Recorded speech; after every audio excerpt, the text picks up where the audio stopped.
What's up, everyone? Welcome to FloTrack's Cross Country Ranking Show presented by HOKA. We are coming off of a really, really good week of cross country. My name is Nia Gibson. I'm here with Bryan Deibel. And how are you doing today? Doing great, doing fantastic. I mean, like you said, it was an amazing week across country, so happy to be back here to discuss it. No, absolutely. Before we got on, you were talking about this is probably one of the biggest regular season weekends for cross country. I can't wait to get into that. But before we do, let's welcome John Davern, our rankings expert, and also our HOKA remote analyst, Krissy Gear. Hi, guys. I missed y'all. Oh, it's so good to be back with you guys. Krissy's got the great mustache. She's rocking it. She didn't have that on earlier. It's giving Lorax. I love it. Yeah. I got different ones to pull out for the rest of the season, too. So, So are you going to rock it for the rest of the show? I'm going to try if it'll stay on. It's already trying to come off. I think you're beating all of us now. Even before we get to the stats, she said Nashi's part. I stay with mine. Brian's working on his. John, it got a little better. This is about as good as it gets. We're gonna struggle through the month of November, but we got a head start, so that helps. I'm happy for you, but let's get right into it. Yo, guys, big weekend, big openers. Before we get in, obviously we saw Jane Hedengren open up finally, and it was amazing. Before we do that, we definitely would be remiss not to talk about Habtom Samuel, the NCAA champion runner-up, and he finally opened up his fall campaign at Nutty Comb. Huge surge. What do we guys think about that? I could toss to you. That was massive. Oh, go ahead, Krissy. Go ahead. I don't know. That was super exciting to see. I feel like we talked early on this season about, he felt disappointed by last season. I was like, I think it's going to be a scary thing to see what, his dreams fulfilled looks like this season. And he's already dazzling us, Nutty Comb is no joke. We've had amazing athletes pass through the years, through the decades, and for him to come out and not just to win, but to also set a course record was very impressive. Yeah, 22:58, first cross country race of the season for Habtom Samuel. Did we expect anything less? We spoke to him. Well, Johnny spoke to him actually earlier this season, and he said this big thing right now is to win, and obviously on the right track about that. Bryan, thoughts? Yeah, I mean, just super impressive performance. Obviously, I saw Salma Kipchoge earlier at Gaines Creek, and he looked great and phenomenal and blew that field away. And then Habtom to come and just totally beat him by, I mean, a good chunk of change. A little bit of distance on him. Just impressive. And I think also we'd be remiss to say Habtom had both shoes on. I think at Nationals last year he lost that shoe, and I think that kind of affected him a little bit. But he was good to go, and I think obviously knowledge of the course, knowing it, he's in the right headspace. He knows what he wants. He's going after it. I think that was a great season opener for him in my book. It definitely excites me for the rest of the season. Go ahead, John. I don't know if you guys noticed, but he made a very similar move to what Graham Blanks did at NCAA's last year. I don't know if you guys picked up on that, but right around the same spot where Graham took off with, about 1K to go last year, Habtom kind of made that same move, which I thought was pretty interesting. I wonder if he was replaying that moment in his head and thinking all right, this is where Graham beat me. This is how I'm going to beat the field this year. It is interesting you bring that up. I did notice that he was kind of they were kind of packed up, and then he just made that surge. And it's a good comparison. I didn't realize it was right at that same spot that Graham did. So that is interesting. I mean, I think he took some notes, took some lessons down for sure, and was like, this is where we need to, get after it. Ooh, this is why we love cross I think country. another thing too is you can't tell if he's. I feel like with Habtom, you can never tell how he feels. He was grimacing pretty hard halfway through the race. I was like, oh, this might not be his day. And then he just made that move. And beat a really talented field, a lot of our top, ranked guys in this field. So I'm excited to see what he can do over the next couple of months. I think he's obviously our favorite. He has been our favorite. So we'll see how he continues to develop. Obviously, he's a huge low stick on their squad too, and really helping them with overall team rankings as well, which I know we'll get to later. But just figured I'd throw that in there. He's due for a title. He's my favorite for sure. But let's move along. Let's talk about some women. Jane Hedengren finally opened up. Listen, historic collegiate debut, guys. 18:42.3 and crushing the previous course record by 25 seconds at pre-nats. Obviously, BYU is going to do what BYU does, but that addition of Jane obviously makes it crazy amazing. The team looks obviously every bit like a national champion as we can get. And I think we should talk about it. Guys, I want to talk about episode 1. Look at John already smiling. I feel like this is a bit of a I told you so moment for you, John. You had her in the top 10 before she opened up. Krissy challenged it a little bit. Now, okay, episode 3, that aged extremely well. What are we thinking? Listen, me and Krissy were texting after Jane's race, and Krissy was like, yo, put her at the top of the board. I was like, Krissy, hang on here. Well, I asked if it warranted a top position. No, for sure. And Ballot, honestly, we moved her up to 3, and we'll talk about that more later, but a really impressive run from the freshman. I think we expected her to run well. I don't know if we expected her to run this well in her season debut. She kind of just took off. She won by 23 seconds over Sylvia Jalego of Clemson. Sylvia Jalego was the top-ranked woman entering the day. I do want to pump the brakes just a tad because Jane did have a great race, but she didn't beat anyone who was ranked above her, which we kind of have to consider, especially as we look towards the end of the season. And when she is racing against those more experienced women, like your Doris Lemnele, like Pamela Kosgei, Grace Hartman, etc. So it'll be interesting to see when we finally do get to see her race, those other top-ranked women. Oh, you want to talk? Yeah, I was just saying, it is interesting when you kind of bring that point up because I think, obviously she had a phenomenal high school career, and this race, not that again, obviously the level of competition has stepped up drastically from there, and these women are collegiate women. But when you look at it, it's like, yeah, she kind of did run away with that race, So like when she gets in the mix of what the collegiate field feels like, will she be able to maintain that? From what I saw this weekend and from what that time shows, I believe she will be able to. Super impressive. But to Krissy's point earlier in episode 1, it's like you don't know what can happen. Freshmen are all over the board, so I do think like it was warranted at episode 1. But wow, when she came out swinging like that, she was like, she's bringing this BYU squad back to where they were. It feels like, and some fresh faces on the squad throughout. There's there's a couple of returners, but there's some new names in there as well. So really big that Coach Taylor, who I saw earlier this year, and she said, she kind of mentioned to me she was like a little worried about the squad this year and things. I think that's just every coach. You never know how the year's going to progress and what things are going to look like. But it's just funny because it's like looking at this on paper now. It's like, how are you afraid? You were afraid of what? Like, how are you scared? So kind of interesting take there. But cool to see kind of how things played out this weekend. That's an interesting point, and I did want to ask you guys about that. Obviously, we know Jane's going to be Jane, BYU's going to be BYU, but 6 runners in the top 10. They finished with 25 points and took a pretty commanding win.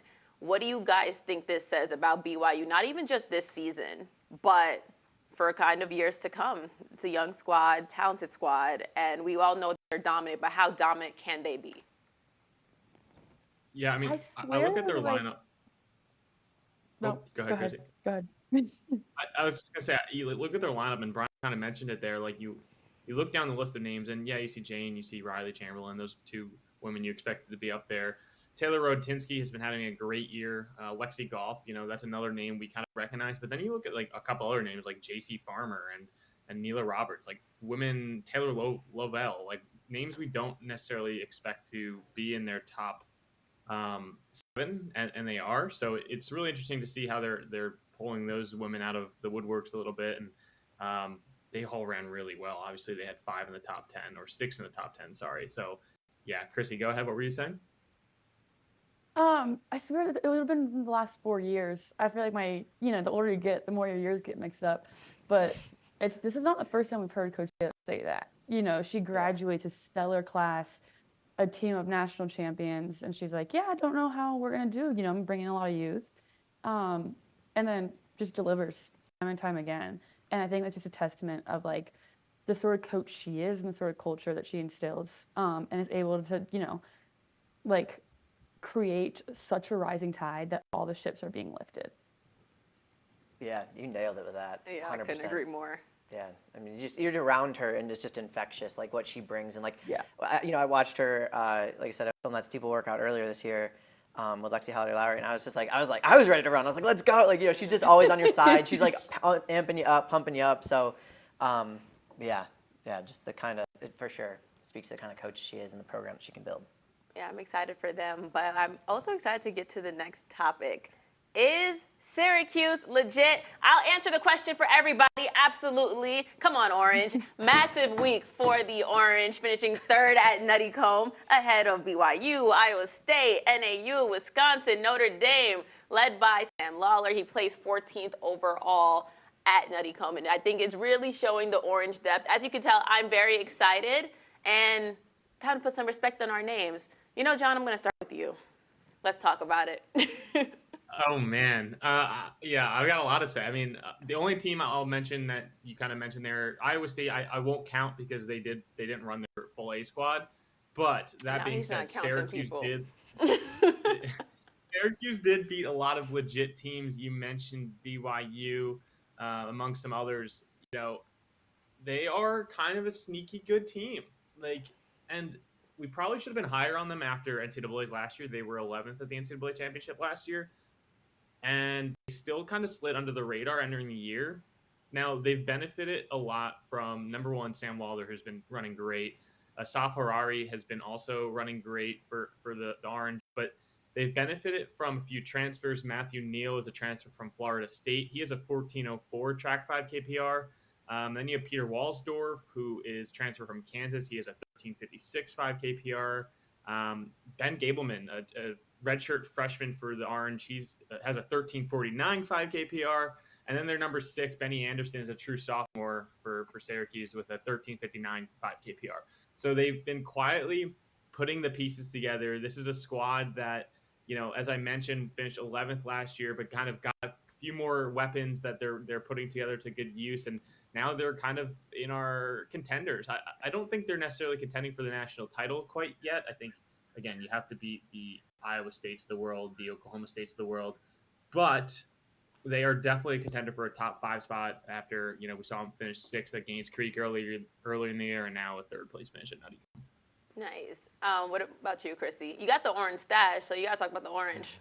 Yeah. Actually, my dad also graduated from Syracuse before he went to dental school. So, you know, go Big Orange. I mean, like John said, they were 11th last year, and 2 years before that, they were dancing right around the top 10, you know, 9th and 12th. So it's just really cool to see them, you know, start to have a breakthrough year, and hopefully they can keep this momentum up. I think it's awesome when you see a team that's consistently like been there. Like they're close, you know, to being on the podium. When I say close, I mean, you know, top.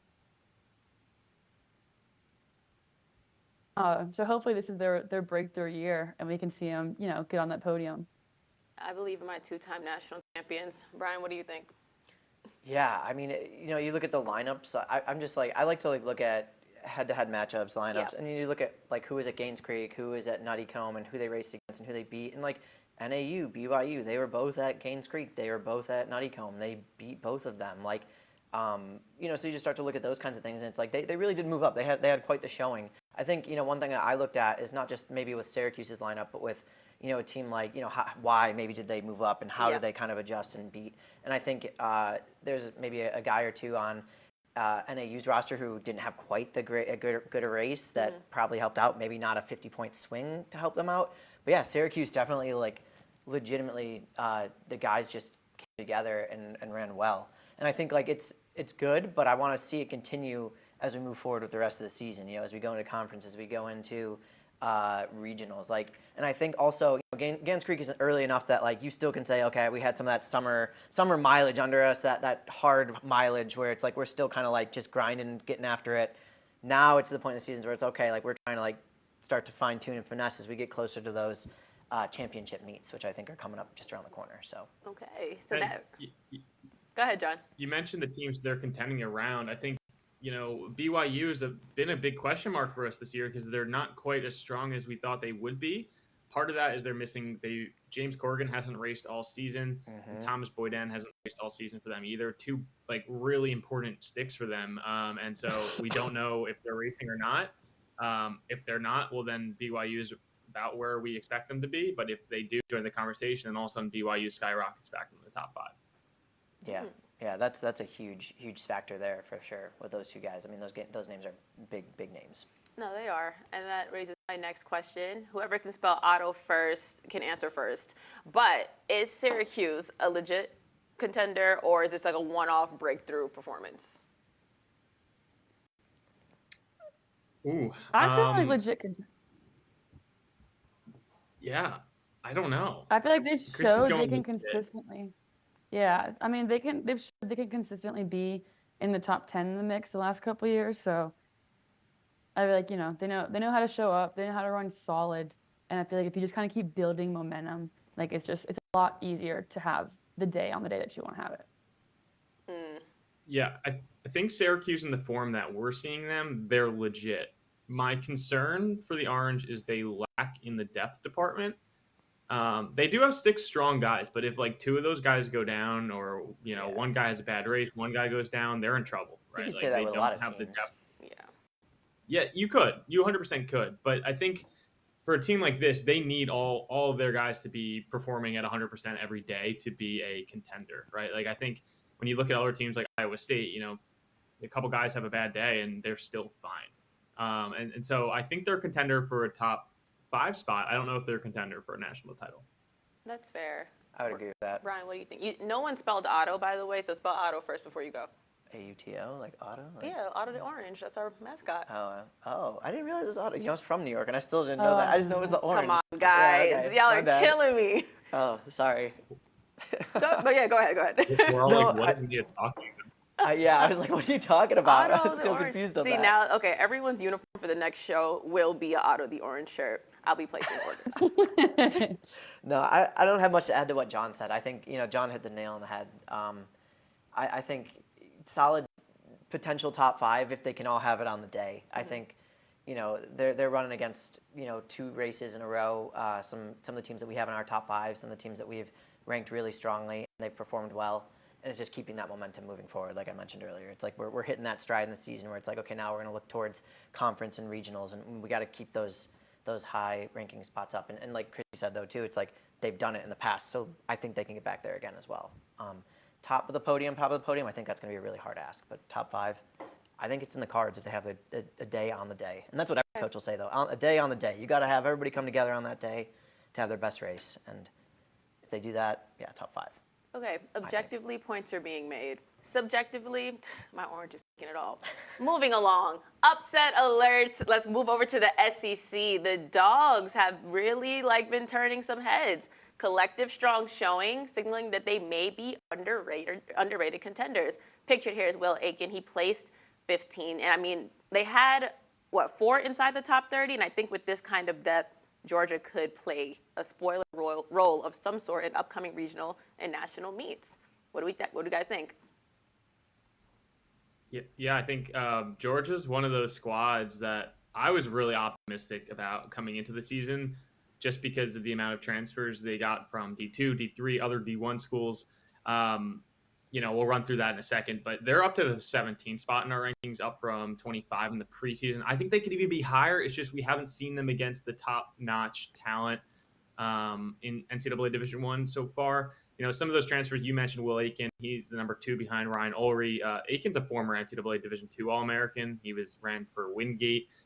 They also received Matthias Renega from CBU. He finished 40th at Nationals last year. They also added Oliver Smart he's an English guy. He was formerly a student overseas, a grad student. Now he has a 13:45 5K personal best. So they have weapons. They kind of remind me of Syracuse in that way. I don't know if they're as developed as Syracuse, but they do have weapons, and I think they could kind of, like you said, turn some heads as we continue to enter the second half of the season.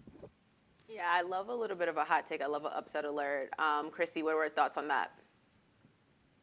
I like what John said about they kind of reminds me of Syracuse, because I feel like the only criticism you could give them is the same that John had of Syracuse, which is, they're on a roll, they're doing great, but they do lack that depth.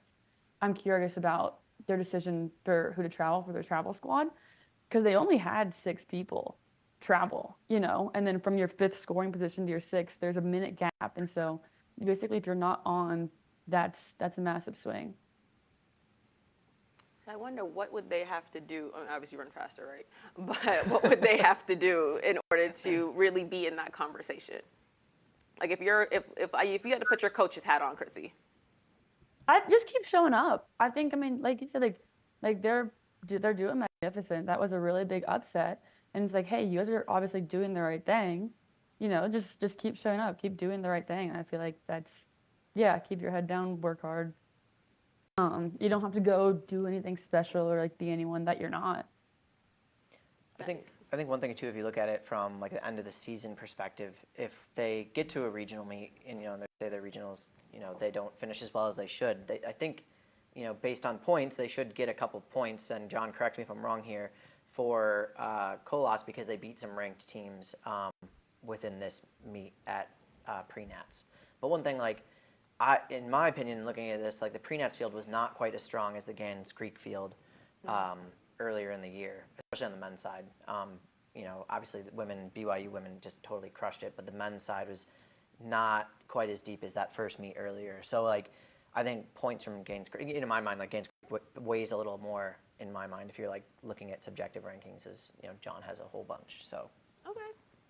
but if I'm a coach, I'm telling these guys we need to pack up more. I like 40-second spread 1 through 5 right now, but we need to get as many guys as close to Ryan Ulrey as possible. We need to have like a 20-second spread if we want to stand a chance here. I mean, they're talented. They are not the upper echelon of the NCAA, right? Like they don't have 5 guys who are going to finish All-American, and they need to have that sort of day in order to be like a true contender at the NCAA level. Okay, very fair. I like that. Let's move along. I have a fun one for you guys. Quick question. Is cross country getting soft? Are they getting soft? So this weekend, just for context, everyone, the FloTrack crew was debating whether or not cross country was losing its toughness edge.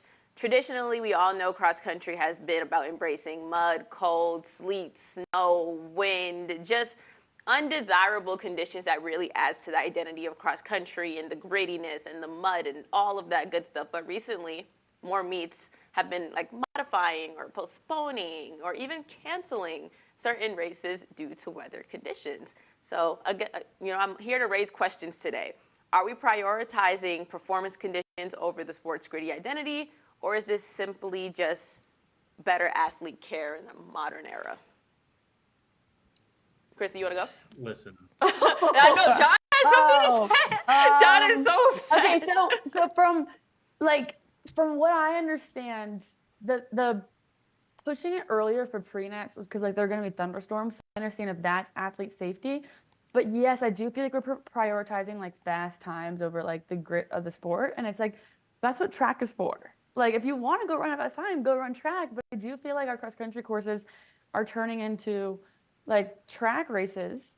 Now understand I may be a little jaded saying this because I feel like I always thrived in courses that like aren't designed to run fast and it's designed to like kind of be tougher. I feel like I have better races and fare better against the competition when there is that mental component element of it. But like when conditions are perfect and you're able to like as close to fully like show your fitness, and like capitalize on like strengths, like I kind of go down the rank. You know what I mean? Like I might not be as fit or as fast as some of my competition, but I think I can be a little mentally tougher. And so now these current races, I feel like they're catered to the people who like, hey, let's actually like show your fitness. And so I'm defensive of myself and people like me, where I'm like, wait, let's get the mental component into it, for cross country. I feel like, yeah, my favorite courses are the ones that are muddy and are a little challenging and you're not worried about splits or whatever. Yeah, I don't know. I feel like, cause you see on the track too, this is, I'll try and end this pretty quickly cause I'll go down this whole, little side rant about it. But yeah, you see on the track and it's like, everything is set up for like records and pacing. And I'm like, just let the race play out. Like not every race has to be a world record attempt, but that's, yeah, I think I want to stop there. It's okay. You can use the platform, Krissy. I'll keep going, but this is a ranking show. This is not Krissy's let her fly. takes on pacing. I think, so in defense of, so first of all, I'm going to defend them a little bit. Like you said, Krissy, if there was thunderstorms, like obviously we want to protect the athletes. We want to make sure the race is good. I do also think having gone to the course, man, they love that course. I mean, it's a beautiful course, and I understand why. And they want to put and make sure the best. It's more like the pride they put into the course than I think it is like we don't want the athletes to race in these tough conditions. In my mind, they just like, I put up a course preview of the course on the site, and Coach Halter's just talking about it, and man, that's his baby. Like, he went out there and he helped design it from like the first stages. It used to be a farm, like all these things. He just wants it to be the best showing forward. So it's like, let's say like you build something, like this show, for example. Obviously, we want this to be the best product we put forward, so we put a lot of work into like making sure it's good. We want to make sure, they want to make sure that the course looks nice, it feels nice, so that way in nationals it runs smooth, it runs fast, it's well. So I get like they don't want to get it too like, because it gets really messed up if you like run the gaiters over it and the shoes. So that's one thing.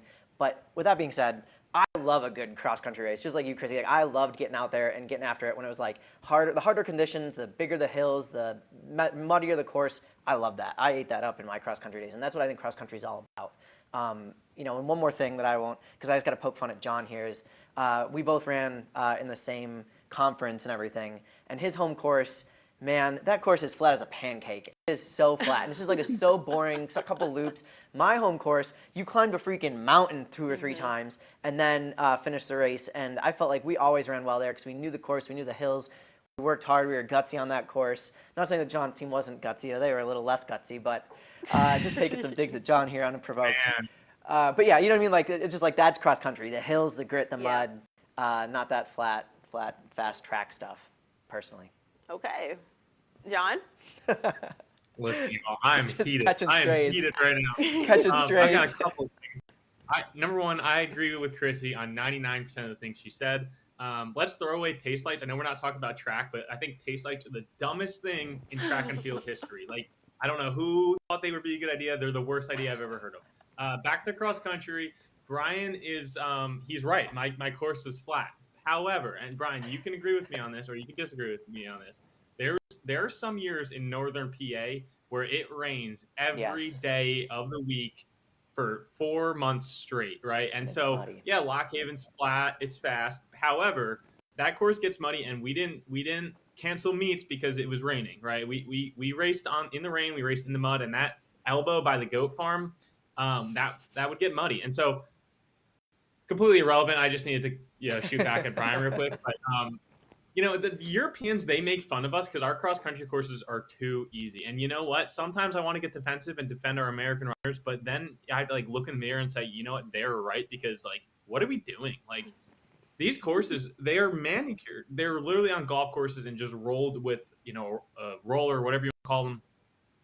We are so soft. Like, and Krissy's right. If we want to run track, run track. If you're scared about your athletes getting injured, okay. They can run the track season and not have to worry about that all year.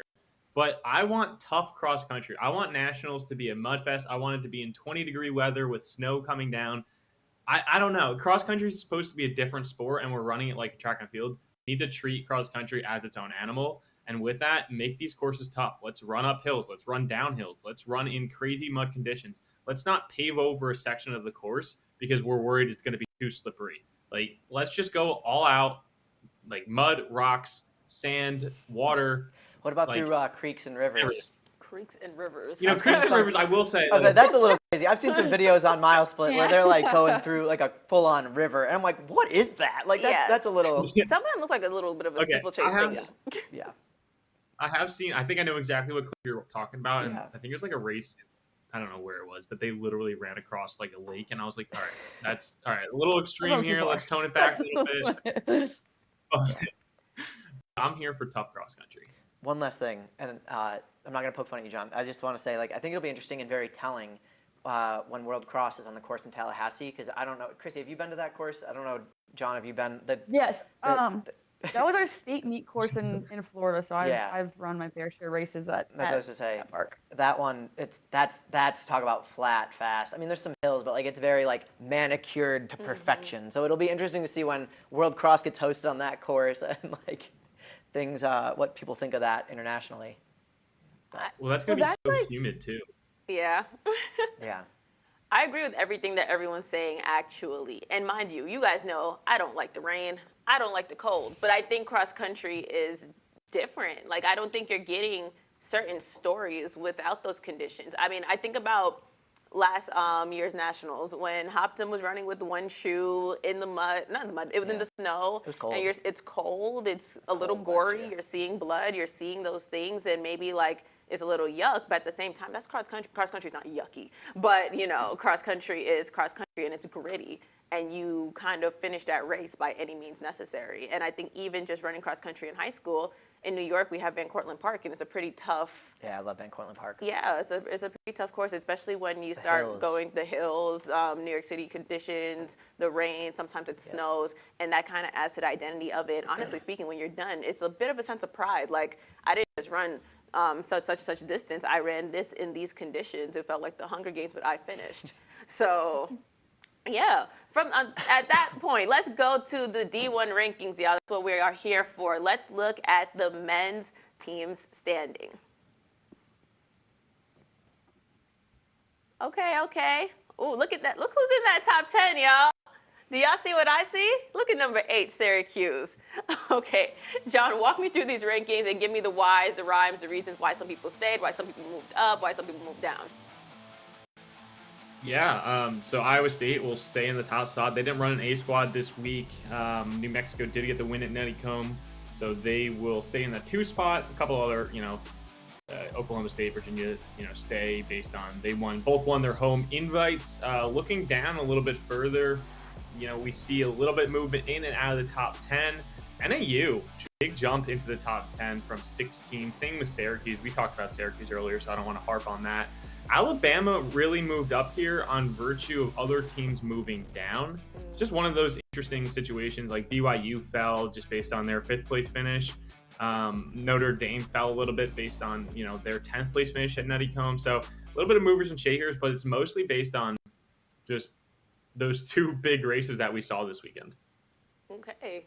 I think from there, I do want to just jump into the individual rankings on the men's side to give this a little bit more context for our viewers. Let's just pull that up real quick before we start discussing men's in totality. All right, Habtom 1, Bryan 2, Dennis 3. Let's talk. Yeah, the big 3 stay the big 3. Looking beyond that, again, looking at Nuttycombe, we had 2nd and 3rd with Solomon Kipchoge and Bernard Chariot, so they move up to 4th and 5th. And then Valentin Soka, who finished 7th in his opener, season opener at Nuttycombe, he moves down 6th based on that opener. Again, we have to be careful here, right? We can't knock him too much. It was his season opener. Is like busting some of the rust off from, he made that world championship final in the 5K. So someone we're still keeping on our radar, gave him a little bit of a bump down, but he's still definitely in the conversation. Rocky Hansen, I don't know if you guys saw that. He won Panorama. It was his best race of the year by far. He moves to 9. Gary Martin moves down a spot to 10. Gary Martin didn't race at Panorama. Don't know what the situation is there. Last time we saw him race, I think it was at Gaines Creek. So I'm not concerned. I'm just a little wary right now. I'm not concerned. I'm just but I'm worried. a little worried. Okay, I like it. But what are our thoughts about that? We see some movers. We see some people stayed. Krissy, I'm going to toss it to you. Yeah, I mean, you still have, I gotta get the names. Dismiss ranked pretty high. And he finished 2nd at their home meet this weekend, like right beside his teammate, Dennis. So I think that's like really cool to see like a 1-2 punch. And if we see Dennis, continue to show up the way that he's showing up, then I think he deserves a spot in the rankings, in the future. I have a question for you guys. Who do you think would be the one to upset Habtom outside of Bryan? Because, again, we talked about that in week 1, that I don't think that'd be too much of an upset if that were to happen. Wow. We both did the same, like, oh, man. Yeah, like, I mean, that's a tough one. I think it's tough because, like, we've seen Habtom have everyone's number on the cross-country course a little bit outside of Graham Blanks in the past. I almost lean towards a guy like, just like someone stupid, right? Like that, like NCAA is just like always a crapshoot. Like, what if Gary Martin or Rocky Hansen come out? Yeah, right? Or like perfect example, like Dylan Schubert last year finishing 3rd was like, what? Like obviously he was good, but he had like a out of his mind. You seen Abdallah ran out of his mind like really well. Like there's just guys on the day that just like crush it. I mean, Casey Cleaner 6, obviously like some guys to be expected there from last year's, but I don't know. I mean, even Solomon Kipchoge's he was behind him obviously at Nuttycombe, but he's close enough that like we're still within that, you know, margin of error, I guess is the word I'm looking for. Yeah, and then Bernard's Chariot's not far behind him, so like it's the day. It depends on the day, I think, a lot in my mind. I think who's ready for the conditions in the day. Yeah, I had to throw a monkey wrench at you guys. Would I be Nia if I didn't? Let's go on to the women. One thing I want to mention about the men's real quick. Obviously Oklahoma State, and like it's just interesting because I was digging into it, and they don't seem to ever race outside of like their home meets. And you know, I think I got some information back about it, and it's just like they don't go chasing points. They kind of just like run within their home course and everything. But it's interesting because I would like to see them race these other teams. Like I want to see them race against Iowa State. I want to see them go to a Pre-Nat, a Nuttycombe, a Gaines Creek. And I understand from a coaching perspective why they maybe don't. Like they don't think they need to chase the points. They're really good in their region. They're going to win. But I just the what ifs, you know, like what if we get them to see them on that course that Nationals is going to run on? How can they perform? So it's just hard because like obviously we have them, and I think we've had them. You know, I'm not trying to like knock them too hard, but like we had them ranked pretty high last year, and then last year, you know, they just didn't finish where everybody thought they were going to be. I think they were 2 for most of the year on our rankings, 1 and 2, and then they end up in 8th. So it's just like, you know, we don't get to compare them very often. And I noticed they had obviously their Cowboy Jamboree, and they had some teams come to them, but it's just not the same. I don't know. So it's just an interesting food for thought. I don't know if you guys have anything to add to that, Krissy and John. I know it's kind of a monkey wrench of a comment, but just something I was thinking about as I looked at the rankings. Like, I almost wonder, like, a little bit if that hurts them in the long run a little bit, like not getting to get that race sharpness against some of the top guys in the nation. Yeah. And you have these other teams and athletes, like, racing each other at Nuttycombe, racing each other at Pre-Nats, kind of developing that sharpness, that edge that I think is so important when it comes to racing. So I don't know. I mean, I think they have their reasons, but at the same time, I wonder if it hurts them in the long run. Yeah, I mean, and Dave Smith's a phenomenal coach, and obviously he's brought teams to the national championship before, and so he believes in what they're doing, and obviously for a good reason, they've been really, really good. But it's just like, I guess like more for selfish reasons. I want to see them race these top teams. Yep. Anyways, I'll let you keep moving on. Well, I guess it depends on like what were you saying? Just have a good day on a good day. Is that what you said? Yeah, like well, that's the thing last year. Is like he said, you know, I went back and listened to the interview that he did last year with us and people, and he was just saying, you know, we got to have everybody have a good day on the day, and like today things didn't go our way, and we didn't have a great day, and he's like, I don't really know why that was or what happened. We'll look back on it and we'll try to figure things out. But I think a couple guys fell last year. One of the guys, like, there's just some things that did not go their way last year at Nationals. They didn't have the olive oil. Yeah, I think the BYU olive oil was a huge part. That is the most interesting thing I have ever heard. That was great. It was so funny. I love iStone. Anyways. But let's go to the women's. Let's see. Women's team rankings, y'all. We got some movement. Look at Iowa State. They were the one that caught my eye. John, talk to me. Yeah, I mean, Iowa State catches your eye. The one that catches my eye is Notre Dame. Like, we were sleeping on Notre Dame. Like, that's our bad because, holy. The second at Nuttycombe, I think what's even more interesting about this is their number 1/number 2, Sienna Chisholm, had an awful day. I think she actually DNF'd. You know, fact check me on that. But so they finished second without arguably their 1 or 2 runner. Mary Bonner Dalton had a really strong race. She finished 4th. That really propelled them. And then they had Amani Aramini, really hard name. She's a freshman. She finished 8th. So like 2 in the top 10 was really big for them. They could have had 3 in the top 10, arguably. So really, Notre Dame was the one that caught my eye. You mentioned Iowa State. You mentioned West Virginia. They both also had good days at Nuttycombe, 3rd and 4th, respectively, and beat a lot of teams that were ranked ahead of them. Okay, I'm going to pull up the individual rankings, too, because obviously context matters. Let's take a look at that on the women's side. Okay. Before we continue the conversation, you were saying Doris is still 1 and she hasn't opened yet. I'm not going to test you again because you were very right about Jane, but I would love to hear your perspective on that. Listen, I mean, she's only really 5 or 4.5 weeks removed from Worlds. Like, for me, it doesn't seem like a long enough time where we should be concerned. I think just one of those things, right? Like, she was in the final. She finished 5th at Worlds. Like, let's not pretend like she finished 18th. Yeah. She finished 5th at Worlds. Like, Doris is still that woman. She will always be that woman, and I think she has to be number one. I think Bryan actually has some intel about Doris that. Yeah. And by intel, I mean complete lack thereof. I didn't get much. I reached out to Coach Nick. Coach Nick and I go way back, and I reached out to Coach Nick, and he said, hopefully we'll see her soon. And I was like, Coach, that's the most coach answer you could have ever given me, dude. I was like, he gave me nothing. So I don't have as much insight as I wish I had. But yeah, she, I think when we see her, we will see her come back to full form. I don't have any doubts in that. She just has been able to roll. So I think keeping her there is good. But Jane made a big move. Yeah, there. Jane made a big. Talking about that earlier. Jane made a big jump. But before we even talk about Jane, I wonder, would it be crazy if Doris just skipped cross country season? Do you guys think? Because it was a long season last year into Worlds, and then there's a long collegiate season. Because after cross country, you have indoor, then you have outdoor. It's a lot. Yeah, I think we'll see her at regionals. I think it's more of a team thing, right? Mm-hmm. I think that's what it is. Cross country is such a team sport. Yeah. That, I think she shows up for her team regardless. Because you take her out of the mix, that makes Alabama just a little more susceptible potentially.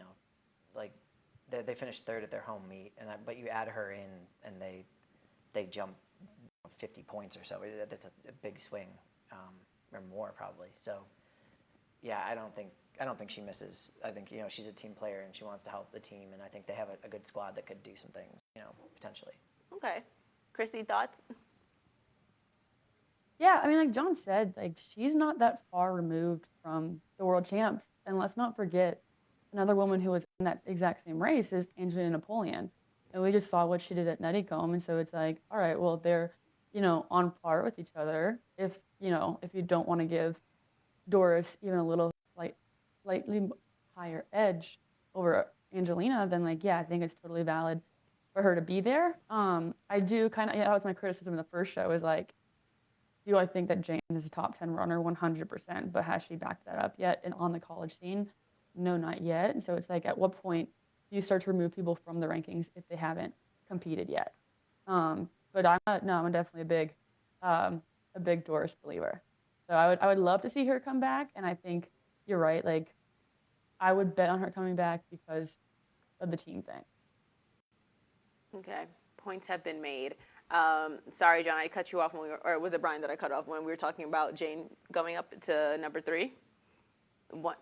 We spoke about Jane earlier in the show. Freshman phenom, number 3, proved herself on the collegiate scene, obviously, and now seeing what she can potentially do for the rest of the season as we near closer and closer to nationals. Do we want to add anything else to what we have said earlier before I move on? Jane, Krissy's got something. I wanted to earlier, but I don't want to take over the conversation. Obviously, it's so impressive to see any athlete, win on their own. It's kind of like solo time trial or something. So it's you're fit. But I think what's even more impressive is when people can be in the mix and not get intimidated by that, and then can go show their fitness. And I think that's what we saw. Is it looked like she wasn't leading till about halfway. She was still running with the pack. Wasn't a first for the first 3K. And then you saw every K split thereafter, 4, 5, 6. She had the fastest split. So it's not like, she went out hard and was hanging on, or was kind of time trialing. She stayed put for the first 3K and then was too easy. And then just continued to drop the hammer on the field after every K, or every K thereafter. So I thought that was extremely impressive. That's kind of my only thing I feel it's a question mark with freshmen is you're getting used to being in the mix where you're number one, you're used to soloing. If you're really good, you're used to soloing, going out on your own, things being totally in your control. And I feel she showed obviously she has the fitness to do that, but she also has the mental wherewithal to not panic in high stress situations, which was very impressive. I'm glad you said that. Go ahead, John. I think that's been the most impressive thing we've seen out of Jane is just her composure, right? And I'm not just talking about this race. I'm talking about kind of every race we've seen her in. I think Jane is just going to be someone that eventually, I think a lot of things got to go right? In your career to have a healthy career, to have a long career. But I think I saw a comment that said future gold medalist. And God, it would be really cool if we are watching that person kind of develop in front of our eyes, right? Like a lot of times, it's hard to tell who's going to go on and become, an Olympian or, a medalist for Team USA. But it feels like right now, outside of like the current pros, right? Like outside of the current, crop that we have, she seems like the next big talent. It's just if she can stay healthy, if she can have a long career, if she can keep her head on her shoulders, like, and I think she can. It's just a matter of like actually doing it, right? So, God, it's crazy to talk about a freshman in this kind of lens, but you almost have to with what we've seen out of her so far. Yeah. Also glad you said that. I think I'm gonna change the topic a little bit. I think one thing that I wanted to call out, John, which I'd mentioned to you I was gonna do before the show, is I think the South Carolina women you're sleeping on a little bit. It's either that or you have Notre Dame ranked a little too high. Just because I think they were pretty close, and I didn't like take a full look at lineups. I'll be completely transparent on that. But they were pretty close at the Joe Piani Invitational, 29-47. South Carolina was second. South Carolina beat Alabama, not a huge amount of ranked teams, but at the Crimson Classic, they won 30 points, pretty handed victory. I just think South Carolina women, potentially sleeping on a little bit there. Oh. And so valid, because I'm so high on South Carolina. It's just my kind of skepticism that has prevented me from moving them like even higher. We currently have them at 21, which like looking at it, and we had Georgia men at 17. Like they should probably be in that 17 ballpark.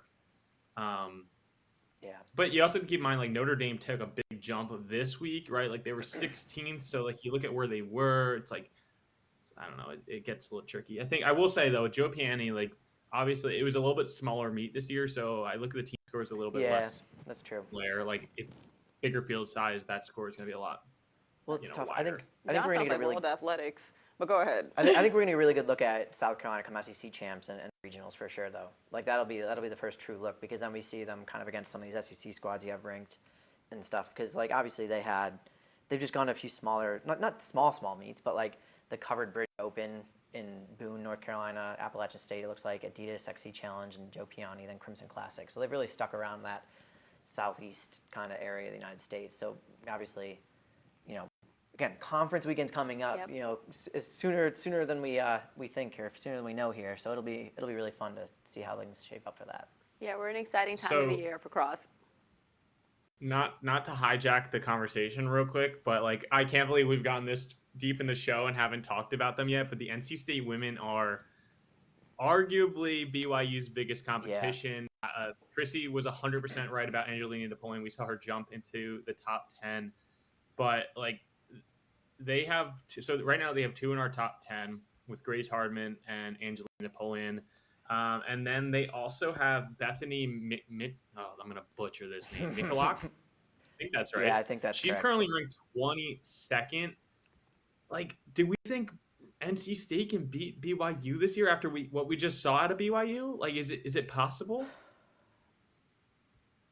Why not? Maybe. Ooh. Like, what do you think? it's tough. I'm trying to. I want to hear what Krissy thinks. Yeah, what's Krissy? I don't know. Like we haven't seen them head to head yet. Yeah.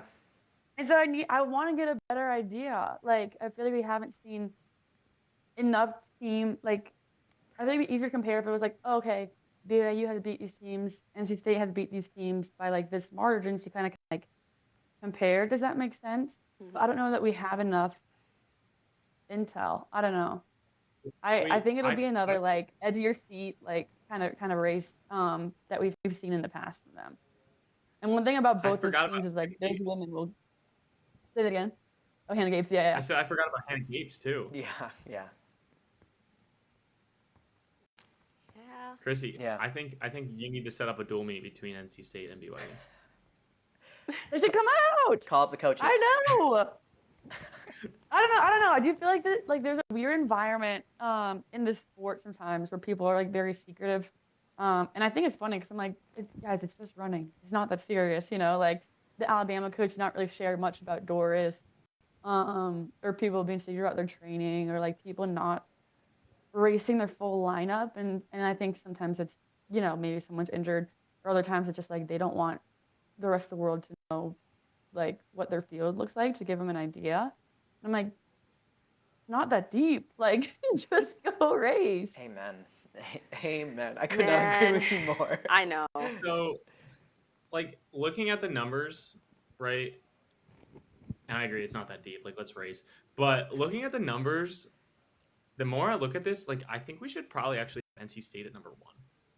Well, Based on what we've seen so Wait, far. number 1? I was trying to look Because- at that also, like their spread and everything, like their averages. Like NC State's spread is better over, but like also you get that low stick with Jane, and you get all those people kind of bunched in at a national meet. You know, the spread. I don't know. It'll be a close Like, battle if both teams come to play. Let's say, you know, for the sake of conversation, let's say Doris Lemnelay wins NCAAs, right? Let's say Jane Hedengren gets second and Grace Hardman gets third. All right, 1 point difference there. But then we look at what happened at pre-nats. Angeline Napoleon was right behind Grace Hartman. Yeah. There was a gap between Jane and Riley. Like, there's going to be a gap there where NC State can capitalize. And realistically, if they have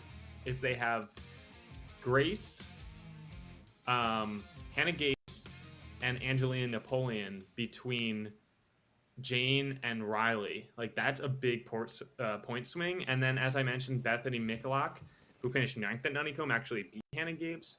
Like, if she's even around Riley, like, BYU doesn't have a chance. Like, looking at the teams, and again, we're a month out from NCAAs, like, but looking at this, like, I'm actually second guessing what we've put on paper, and like, it's already posted, but maybe we should change it retroactively. But no, but I'm starting to become an NC State believer. All right, guys, I'm going to kick us off or just move us on to our Mud and Miles spotlight. I think it goes without saying Jane Hedengren of BYU, her historic collegiate debut. We said in the beginning of the show, new pre-nats record, 25 seconds. Like, she literally obliterated it, 18:42.3. And I don't really think there needs to be much more said. So, yeah, thumbs up if we agree. Mud and Miles to BYU's Jane Hedengren. Yay? Nay? Great. That's thumbs across the board. See, we never have that, like, ever. I'm going to, like, record that moment and just have that playing over and over and over again. But my favorite part of the day, guys, Stashies at Nashies. We have a good one this week. And, hey, I have to say, I'm very proud of you. I did not have to bring my fake stash for you today. No, it's growing in. I'm the very full beard. proud. I don't like it. It feels kind of gross, but I'll get used to it. It's I going to think be it's here until cool. nationals. That's the thing. I think it's cool. It's very, I don't know, Well, Love hopefully Island. I'll get enough to like do the curl and have a handlebars, you know. Yeah, no. That's I the goal. think it's nice. That's the goal. Like that. But that one right that's there, a good that one. is our That's a very good person, one. Jared Alderfer of Western Washington. Look at that handlebar mustache. John, Bryan, please take notes, because I think this is like the best one that I've seen this season so far. Oh, hands down. Hands down. Hands down, Krissy, that's it might even be fantastic. better than yours. I'm so sorry. Oh, no, 100% it is. I cannot compete with that. Yeah. Wait, bring that picture back up again real quick, Greg. That, I mean, like, look at that. So technically, there's 3 mustaches in this picture, because we Yeah. got the main guy, we got the guy over his shoulder who's growing that stash out, and the guy to his right, it's coming in. He'll get It's it by coming nationals in. if he keeps up that growth. But it's coming in. It's just, he's got blonde hair like me, so it doesn't really show. So we got 3 stashes That's the in excuse this we're one. using. So, No, I love it. I love it. I gotta say, it's genetic, all right? Like, I mean, that kid's probably like 4 years younger than me. Oh, He's yeah. got, like, scratch. oh, dude, It's he's probably 10 insane. years younger than me, and he's got a whole thing going. I got nothing.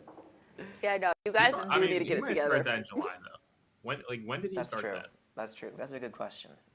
We're he not dye it? we're not discrediting Did them. he use Like, dye just for men mustache? maybe. Just for men's big. It is. Oh, you should start We're using gonna it, have to buy John. some before nationals. Oh, yeah. Like, I right gotta before get we this- go on to our show. Yeah. Krissy, where did you get this mustache? World Market. Okay. Love it. I walked in looking for the mustache, it's called emergency mustache. And I said, this is an emergency. I need this tomorrow. And then, I don't know, if like, you guys ever go into World Market, I feel like it's I don't know, kind of like a TJ Maxx. And then you're like, oh, I need all this stuff. Yeah. There was like, I love the cooking section. And there's a lot of like strawberry things. And there's a strawberry pillow. And I was like, I think I need all of this. but if I wait 2 months, I can probably ask my family to get it for me for Christmas. So I almost walked out with a cartload, but I got just like that. I love it. Let me see. Final question before we sign off. Why orange? Oh, I don't know. Well, I don't want to spoil it. There's different colors. Oh. This one just happened to be the don't- one that I went with today. I like it though. My We bad. We got to get HOKA blue mustaches. Like, Ooh. because low key, Ooh. the HOKA logo kind of looks like a mustache if you flip If you it upside turn- Oh, it Yeah. does. Yeah. Is it a bird? Is that what it? Yeah. Yeah. Put it under there. Oh my Yeah, gosh. you can I'm do going to that. make new Oh, ones. that'd be really good. Okay, we'll have to reach out. I'm Talk to some people. We'll get this in the works. I think all I think got to do that's- is I think print it that's already out. been approved. That'll happen. Huh? If I can get a scissor, glue stick, and another stick, I can make something work. Yeah. There you go. Oh yeah. Oh yeah, episode 4 is gonna be lit. Anyway, you guys know the drill. Stop us, tag us, show us your best stash, and you have to use #Stashies at Nashies. And at the end of the season, we will have a fan vote for the best stash for a nice little prize from us here at FloTrack and HOKA. But that's it. That's episode 3. See you guys next time. See you guys in 2 weeks. And I'm sure we're going to have a lot more to talk about. There will be a lot more movement in the rankings. And we cannot wait to talk to everyone. Have a good one, guys.